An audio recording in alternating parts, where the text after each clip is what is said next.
Alright, we're back and we've got a Lancer in this morning. Now I've got this in for a ABS light and an ASC light. It's a bit of a Japanese morning with the Altezza over there and Lancer over here. So first thing we're going to do, as always, do a fault report so we get some direction on where to start.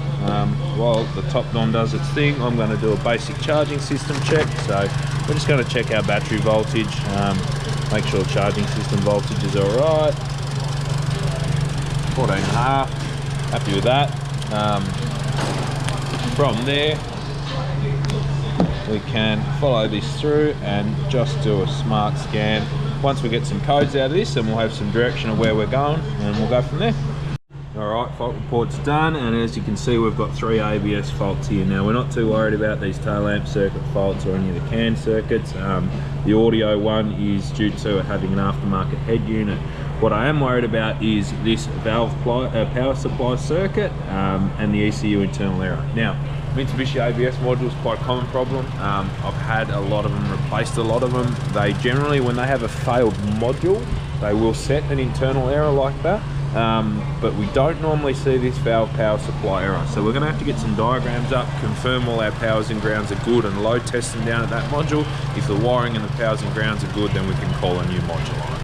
Alright, so at our fuse box, as you can see here, we've got our 2 ABS fuses. This bloody shadow.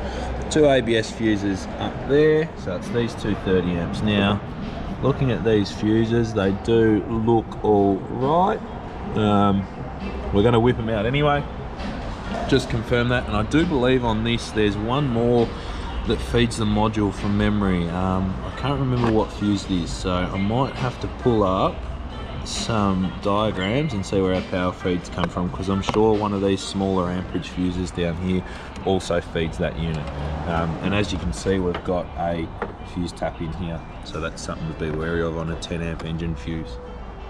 Alright, so back with our wiring diagram. As you can see, we're looking for 3 power feeds, so pin 13, pin 7 and pin 26. So we should have 3 good 12 volt feeds, and then a ground on pin 1 and 14. So I'm going to go over here now. Our test light's hooked up to battery ground, so when it touches a 12 volt feed, it'll light up nice and bright. It's a 500 milliamp test light, so this is enough to load these wires.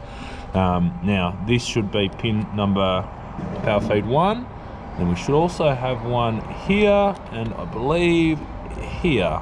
So that's happy days. All our power feeds to our pump are good. What I'm going to do is we're going to check this main ground as well, and go from there.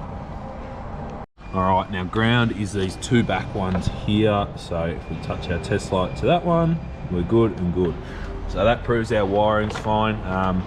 Now, not fussed about scoping CAN wires, reason being scan tool can communicate. So if we can communicate with the module, and it means that the CAN network's good up to the module. Doesn't mean the module's good, but it does mean that our wires are fine up to the ABS module. So at this stage, I'm gonna go for a short drive and just check out live data, make sure all the basic stuff's working, like our wheel speed sensors and that, just so we don't get shot in the foot. And we can call an ABS module on this car.